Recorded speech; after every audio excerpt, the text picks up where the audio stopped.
Celier's general adaptation model of stress. Cellier believed that stress is a non-specific response. It is repeatedly insisted by him that stress is a general physical response that is caused by a number of stressors which are present in the environment. He believed that a wide variety of different situations could provoke stress response, but the response would always be the same. So what actually occurs is that there is a stressor that is experienced by the individual that is perceived to be threatening and disturbing.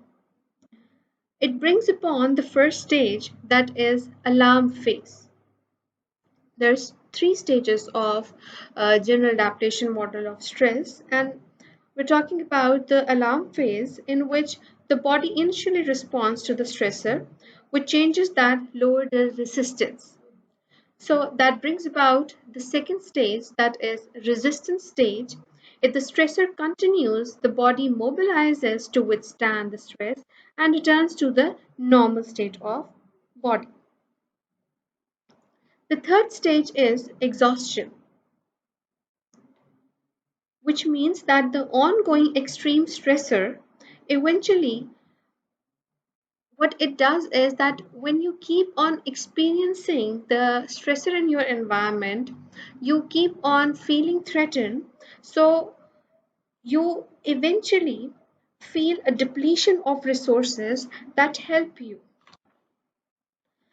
so that you are able to function. However, when these resources are depleted from the body, we function at less than the normal level. However, there is a strong need for return to homeostasis.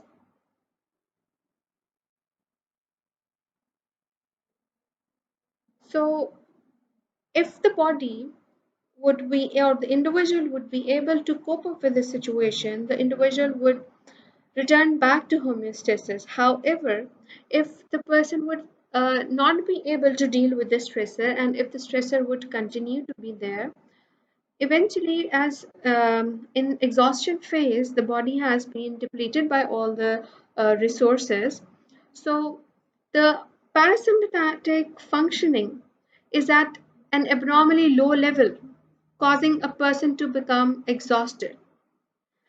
And if the person is not able to recover from that phase, so it means that there is more and more uh, threat for becoming ill, and there are more chances that a person may also expire because of the reason that the body's resources have been replenished, or there is also a possibility that some additional stressors may break in, which further uh, break down the resistance, which break down the mm, body energy level, and then the person may experience illness, and if it continue, that is stress continue, there is a possibility that it may eventually lead to the death of the person.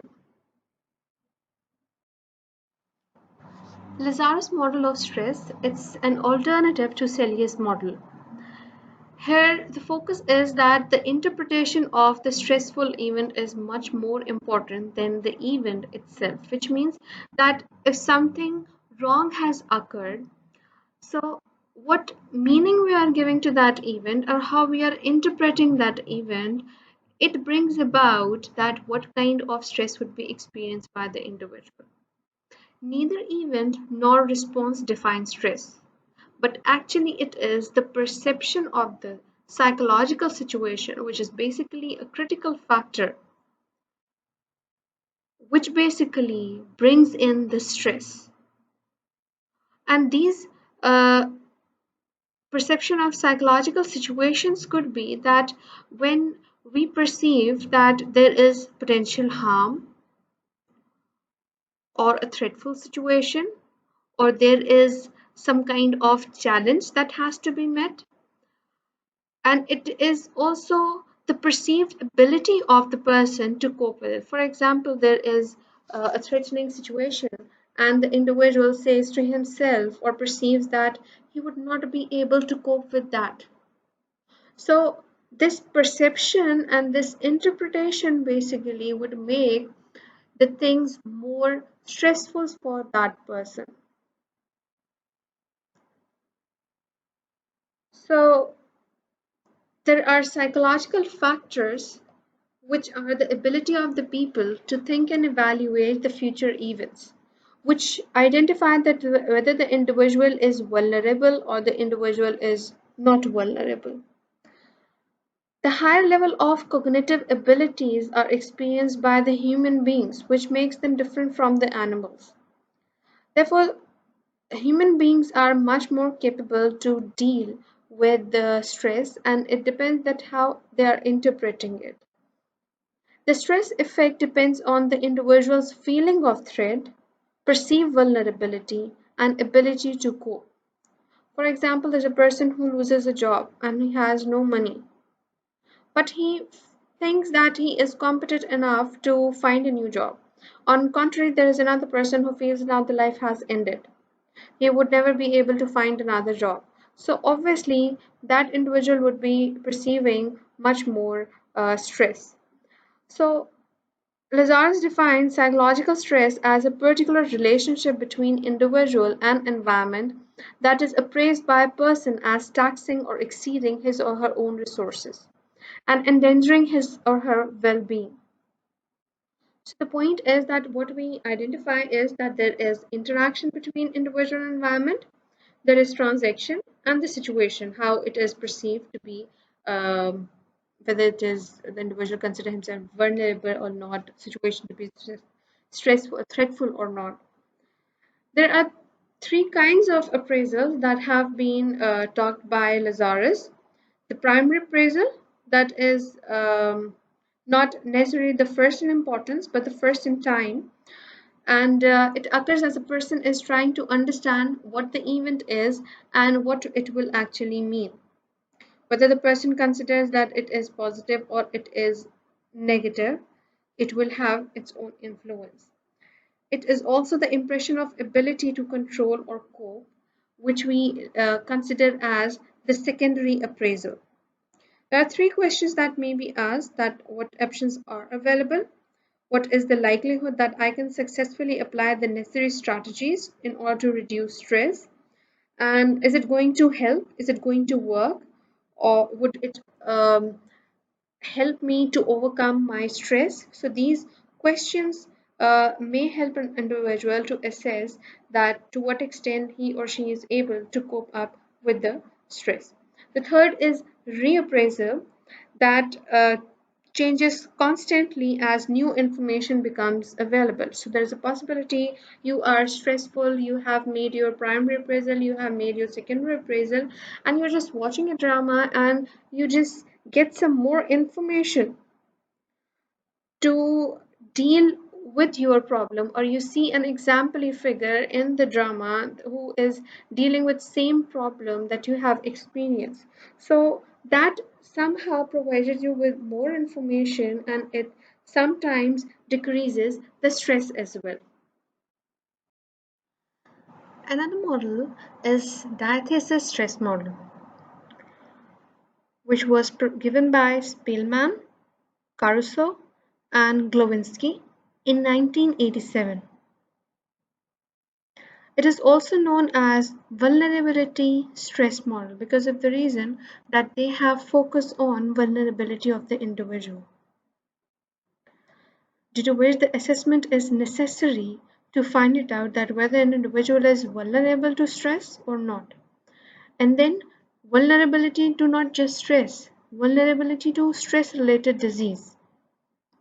So the concept of this model or the authors was that an individual is vulnerable to the stress related disease, which may be because of the genetic weakness, or it may be because of some sort of biochemical imbalance. Another aspect of this model is that it focuses on the predispositions of the people. The authors state that people have a general tendency to suffer. It is the part of their personality, or they have patterned themselves in such a way that they tend to react abnormally to the environmental stressors. And these predispositions may be inherited through biochemical changes or the organ system weaknesses. So it may be something inherited genetically. Second thing is that it may be an acquired natural tendency of vulnerability that sometimes we learn from the environment. We learn different behaviors, how to react, how to get panic, how to feel more vulnerable. We learn all these things by staying within the society. So, whether it is inherited or acquired vulnerability, it is some sort of permanent thing, or you can say it's relatively permanent. So, what happens is that whenever there is an environmental stressor that is presented to an individual, or an individual is exposed to an environmental stressor, it may have the probability of increasing the disease of the individual, or you can say occurrence of an illness for the individual. These two factors, that it is these predispositions are inherited through biochemical factors or through it is an acquired natural tendency, these are necessary to produce illness. And similarly, there are a few other things which are stated in this diathesis stress model is that it is necessary to have some kind of relatively permanent predisposition to the disease. And secondly, uh, it is mandatory or it is important that an individual experience some sort of stress. So there is stress experienced by the individual, there is permanent predisposition to become ill. So in such situation, these two factors are interlinked with each other, and there is a disease flow interaction between the personal physiology and stress, which eventually leads to the illness of the individual.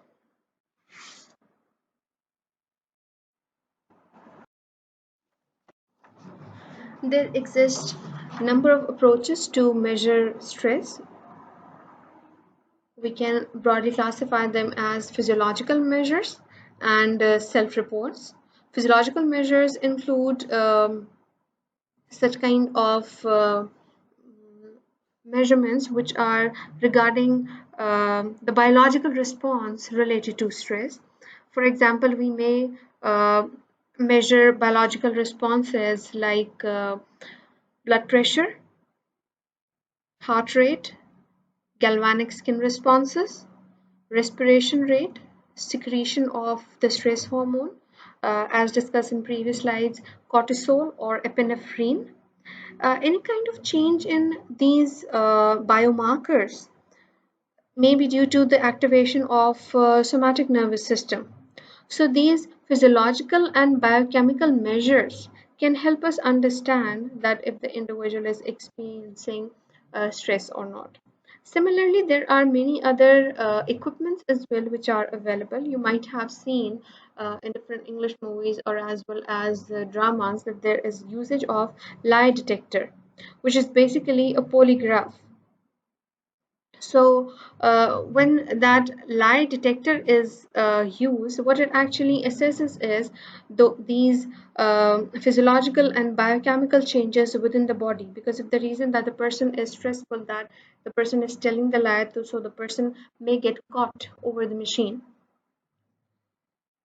However, the disadvantage is that sometimes people may produce stress by themselves, so it is sometimes mechanical,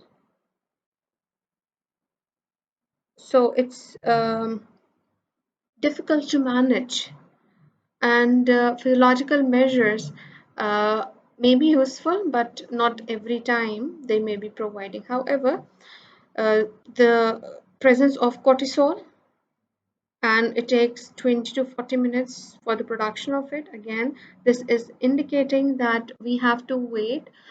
So the point is that there are advantages as well as disadvantages. We can wait after the presentation of a trigger for stress, and then we can wait for the cortisol peak up time, or to what extent generally cortisol is present in the bloodstream of the person. That can help us assess that. The other approach, that is the usage of the self reports. So there are different kind of scales which are available, which we classify as life event scales or daily hassle scales. So uh, there are questions regarding the experiences and activities of daily living, and the individual reports about them, that to what extent they are comfortable or stress free or stressful regarding that. Then there are other scales like perceived stress scale, which is frequently used. It is available in many languages. Weekly stress inventory, um, in which the individual may report about the level of stress experience over the last period of 1 week.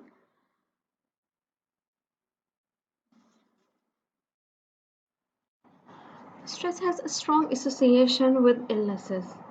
Illness may be caused by many factors. There may be different kind of infections. There may be intake of impure water, unhygienic conditions, contact with the people who are ill, having low immunity, or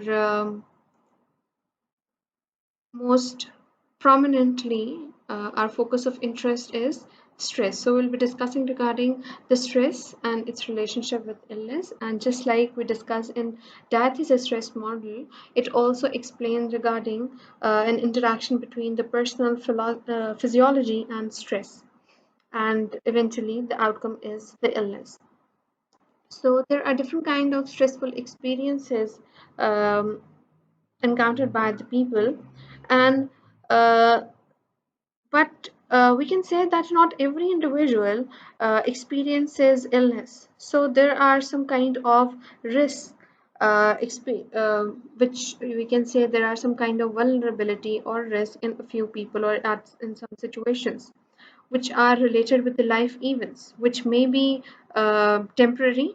And if these are life events are temporary, there's a possibility that an individual may get unaffected by that, not experience stress, and not eventually experience illness.